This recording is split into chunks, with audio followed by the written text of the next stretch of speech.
ನೋಡಿ ಈ ಥರ ಇಟ್ಟು ಹೊಲಿದ್ರೆ ಆಯಿತು. ಹೊಲಿದು ಉಲ್ಟಾ ಹಾಕಿದರೆ ಒಂಚೂರು ಮಿಡ್ಲಲ್ಲಿ ಒಂದು ಪಾಯಿಂಟ್ ಬರುತ್ತಲ್ಲ, ಆ ಪಾಯಿಂಟಲ್ಲಿ ಒಂದು ಕಟ್ ಕೊಟ್ಟರೆ ಆಯಿತು. ತುಂಬ ಚೆನ್ನಾಗಿರುತ್ತೆ, ಸೂಪರಾಗಿ ನಿಮಗೆ ಸ್ಕ್ವೇರ್ ನೆಕ್ ರೆಡಿ ಆಗುತ್ತೆ. ಇದಕ್ಕೆ ನೀವು ಹೆಮ್ಮಿಂಗ್ ಮಾಡೋ ಕೆಲಸ ಇರಲ್ಲ. ನೋಡಿ ಮೇಲಿಂದ ಒಂದು ಸ್ಟಿಚ್ ಹಾಕಿದರೆ ಆಯಿತು. ನೋಡಿ ಈ ಥರ ಒಂಚೂರು ಕೊಟ್ಕೊಂಡು ಮೇಲಿಂದ ಸ್ಟಿಚ್ ಹಾಕಿದರೆ ಆಯಿತು. ಎಷ್ಟು ಕರೆಕ್ಟಾಗಿ ಬರುತ್ತೆ ಗೊತ್ತಾ, ಎಷ್ಟು ಚೆನ್ನಾಗಿ ಕಾಣಿಸುತ್ತೆ.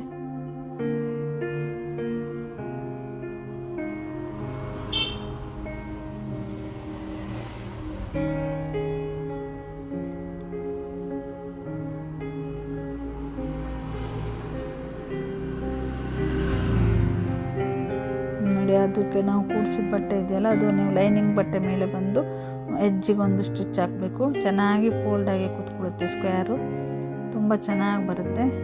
ನೋಡಿ ನೆಕ್ ರೆಡಿ ಆಯಿತು. ನೋಡಿ ಈ ಥರ ಒಂದು ನೆಕ್ಕು. ಬ್ಲೌಸಿಗೆ ಈ ಥರ ಒಂದು ಬಾರ್ಡರ್ ಇದ್ದಿದ್ದರಿಂದ ನೀವು ನೆಕ್ಕಿಗೆ ಕೊಡುವ ಅವಶ್ಯಕತೆ ಇರಲ್ಲ.